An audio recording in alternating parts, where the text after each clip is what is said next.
The radius is the lateral bone of the forearm. At the proximal end of the radius is the small circular head. The upper surface of the head is concave and articulates with the convex capitulum of the humerus. The circumference of the head articulates with the radial notch of the ulna. Below the head is the neck of radius, here it is, and just below the neck is the bicipital tuberosity for the insertion of the biceps muscle. The shaft of the radius is wider below than above. It has a sharp interosseous border medially for the attachment of the interosseous membrane. The pronator tubercle for the insertion of the pronator teres muscle lies halfway down on its lateral side.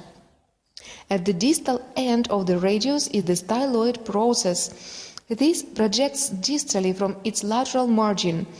On the medial surface is the ulnar notch. Here it is. It articulates with the round head of the ulna. The inferior articular surface articulates with the scaphoid and lunate bones. On the posterior aspect of the distal end is a small tubercle, the dorsal tubercle, which is grooved on its medial side by the tendon of the extensor pollicis longus. Here it is, the dorsal tubercle. Now let's review the main structures of the radius. The head, neck, bicipital tuberosity, interosseous border, pronator tubercle, styloid process, ulnar notch, dorsal tubercle.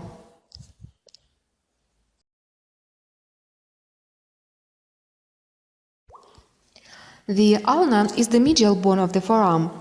Its proximal end articulates with the humerus at the elbow joint and with the head of the radius at the proximal radioulnar joint.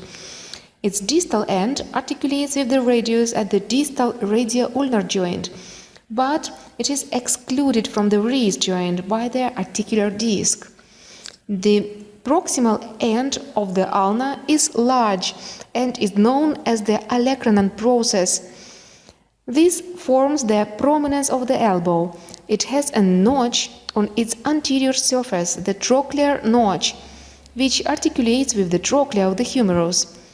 Below the trochlear notch is the triangular carotenoid process, which has on its lateral surface the radial notch for articulation with the head of the radius. Below the radial notch is the supinator crest that gives origin to the supinator muscle. The shaft of the ulna tapers from above down. It has a sharp interosseous border laterally for the attachment of the interosseous membrane. At the distal end of the ulna is the small rounded head. Here it is. It also has a tiny projection on its medial side, the styloid process. Now let's review the main structures of the ulna: the olecranon process, carotenoid process, trochlear notch, radial notch, interosseous border, supinator crest, head, and styloid process.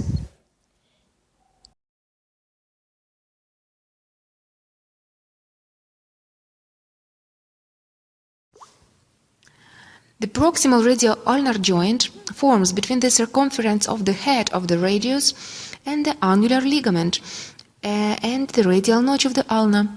This joint is the synovial pivot joint. The capsule encloses the joint and is continuous with that on the elbow joint.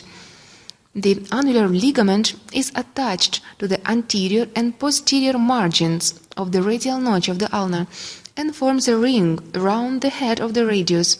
It is not attached to the radius. That's why this joint can perform the rotation and provide the pronation and supination of the forearm.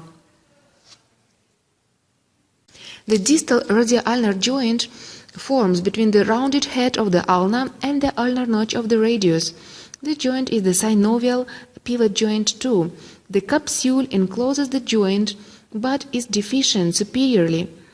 The joint is reinforced by weak anterior and posterior ligaments.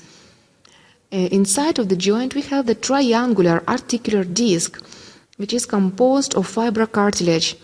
It is attached by its apex to the lateral side of the base of the styloid process of the ulna and by its base to the lower border of the ulnar notch of the radius.